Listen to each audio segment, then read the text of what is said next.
Hello, everyone. Welcome to another episode of Spiritual Readiness on the Time of the Shift. I wanted to spend this time to talk to you a little bit about this astrological shift that just occurred where Chiron moved into Aries. Although, for full disclosure, I'm not an astrologer, but I understand a little bit of the myth in relationship to the number of people, healers, who have been calling me for help with their own internal issues that they are dealing with at this point. Chiron was a mythical healer who was the healer for all other beings, heroes in the Greek mythology. However, he too was deeply wounded, and the only way that he could transcend and overcome his wound was for Zeus to raise him up, and into a celestial realm or a higher level of consciousness, where he became Sagittarius. And the arrow of Sagittarius, the very tip of the arrow, points directly to the center of this of the universe, which is Sagittarius B. Now that's the myth. However, I want to point out to the consciousness expanding gift that this idea of the wounded healer or that Chiron can bring to all of us. What I have noticed is that in my practice, for the past a week and a half now, I am getting a lot of a call of individuals that are unraveling. They're falling apart, and they're all healers. And they are dealing with all kinds of internal issues, wounds, that they have not addressed so far. And when Chiron going into Aries, and Aries is about challenge, battle, and if in this case you have an internal battle or struggle that's going within you, that will now be externalized, and you will have to deal and contend with it. Whatever you suppress gets bigger. And in this case, not only does it get bigger, it will now be presented in your face, and you're going to have to deal with it. Now, I want to point out some of the issues that I have had the opportunity to help my clients with. One of them, which is very present in the healing community, has to do, and I spoke about this in other videos, it has to do with healers who are fracturing, maybe unconsciously, fracturing their clients by bringing them knowledge and understanding that they are not prepared to process. And I'm very careful personally about this, because when I'm doing a healing for a client, it is not my healing. It's the client's healing. And I'm going to honor their own internal speed and their own internal ability to process. I don't need to prove to you that I'm a great healer. I don't need to give you a breakthrough in about a week or 2 weeks to demonstrate to you that I'm a great healer. This is not about me.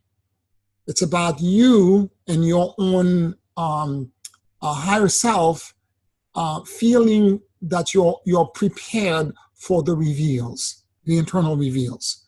So a lot of psychic, intuitive, who feel that a client is paying X amount of money to them or for their workshops and their programs, therefore they should immediately give them a breakthrough.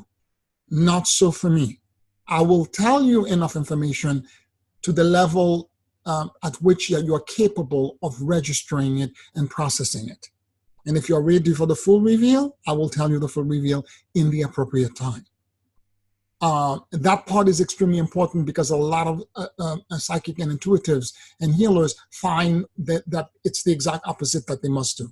They must reveal as much as possible so that they can prove to themselves that they have worth and value, and more importantly to you, that they're going to give you a breakthrough. Another part of the issue that my clients have been dealing with, it has to do with boundaries.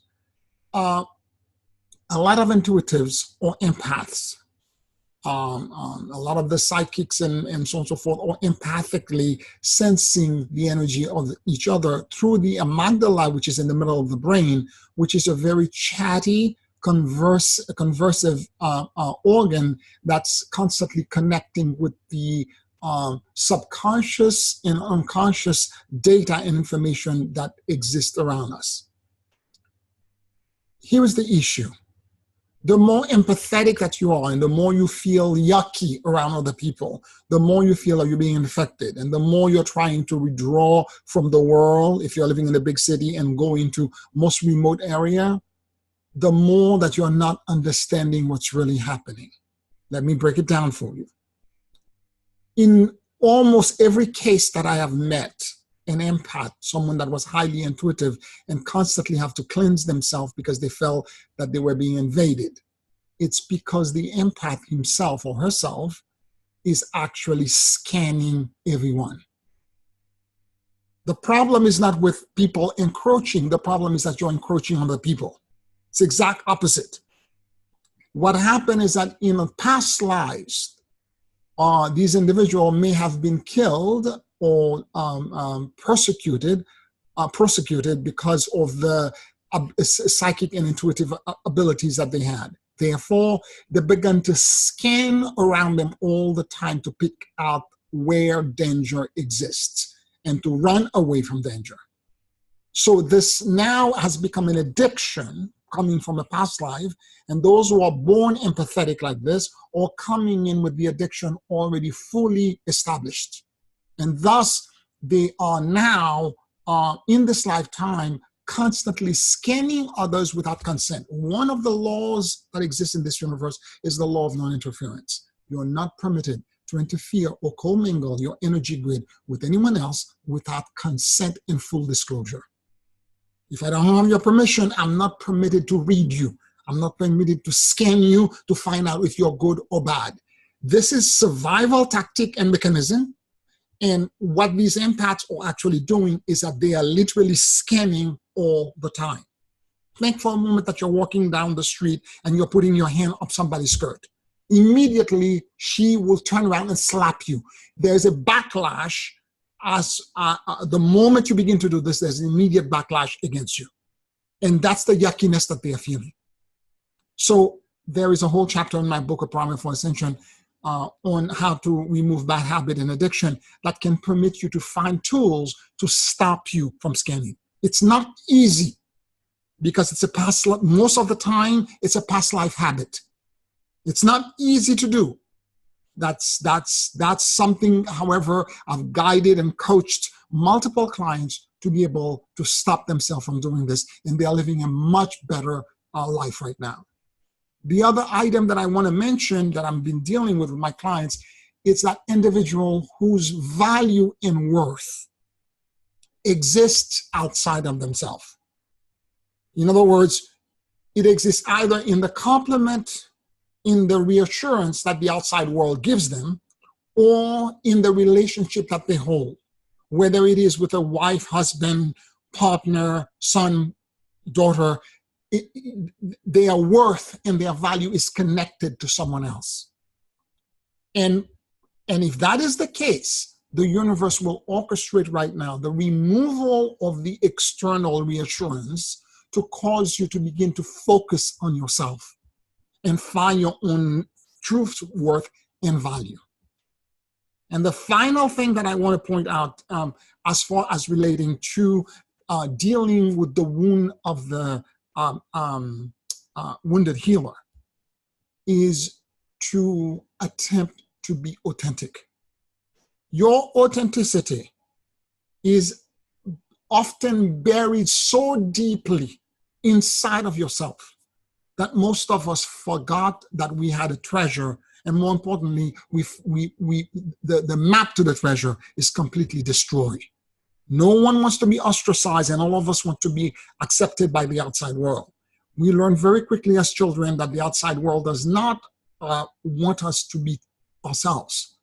So subconsciously, we create these personas, these masks. We become something else. To the family, we become something else, to our schoolmate, to our coworkers, to our friends, and we can move and spend an entire lifetime, 80 years or 90 years, moving from one persona to another without ever once being authentic.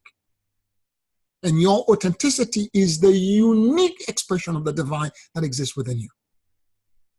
And for those individuals, I know this to be true for me, because there was a time when although I was a great architect, I have a license and went to an Ivy League school, etc. There was a time when I was in the office and there was a voice that was coming to me that was whispering in my ear, "You're a fraud. You're lying." And it used to terrify me to the point I thought other people heard it.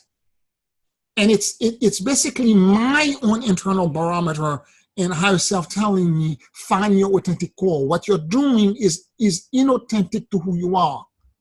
Now, it's not that the skill set that I have learned is not serving me right now as a healer.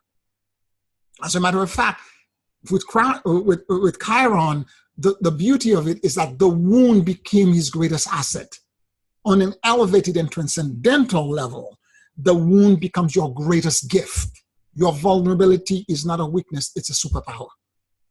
And when you can internalize and know what that wound is and begin now to seek it out, like for example, as I'm being authentic with these videos, as I'm telling you truly what happened to me and I'm sharing with you, I feel extremely vulnerable and open. Yet, if I didn't feel vulnerable and open, then I would not be authentic. Because that authenticity, the moment you're about to express it, there is an immediate instinct, because the entire world is telling you, no, no, no, don't say anything that's authentic because you're going to be rejected. Yet authentic I must be, because that's the only way for the unique manifestation of God that I am. That's the only way I can allow this voice and this light to shine. Do you see what I'm saying? Well, I hope you enjoyed this video. Please like this video, share it with your friend, and also subscribe to the channel. Let me know what you're thinking and what kind of topic I should be talking about for future videos. Okay? You have a blessed week. And remember, Chiron in Aries is for the next 8 years. So the challenge of healing that inner, particularly if you're a healer, healing that wound within you becomes extremely important, because now it's going to be in your face. Blessing everyone. Talk to you soon.